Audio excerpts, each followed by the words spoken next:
Bom, nesse segundo encontro que nós temos, acerca dos 499 anos da Reforma Protestante, eu falei ontem sobre a justificação, que é o tema central da Reforma, é o tema central do Evangelho, é o ponto de convergência.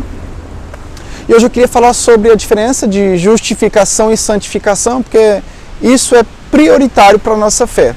Efésios capítulo 1, versículo 4, diz que Ele nos elegeu para uma vida santa, para vivermos em santidade.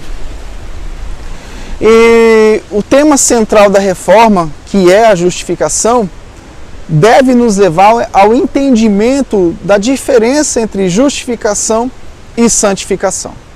Justificação é um ato único de Deus, somente de Deus, um ato onde não há participação do homem, não há nenhum tipo de sinergia do homem.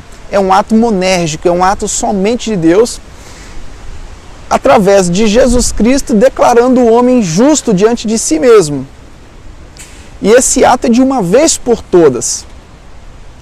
Santificação é um ato onde esse homem justo, que foi justificado pela morte de Jesus Cristo, ele agora vive diante de Deus em atos retos de santidade.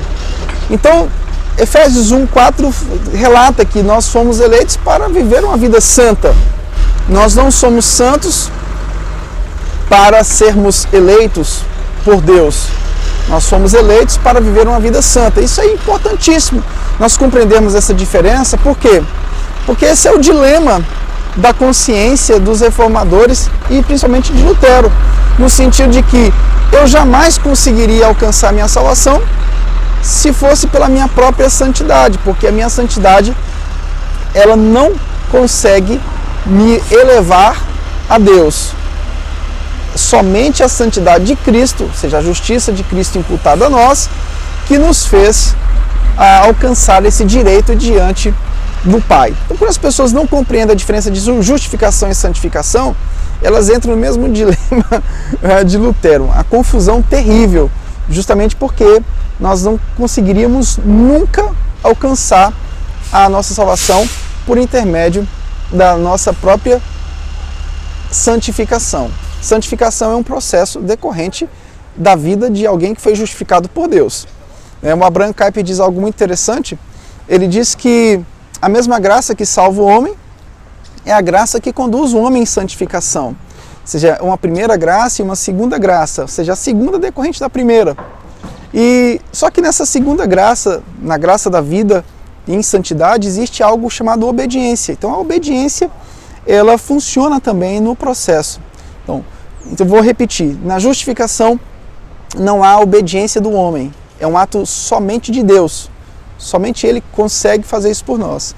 Já na santificação, é um ato que não deixa de ter a graça de Deus, mas também nós temos a obediência nesse processo. Mas a gente acaba chegando à conclusão de que tudo veio dele para que a gente conseguisse viver tanto a condição de justos quanto a condição decorrente da justiça de Deus, que é a própria santidade. Nos acompanhe nessa série de 499 anos da Reforma. Fique com Deus. Até amanhã. Tchau, tchau.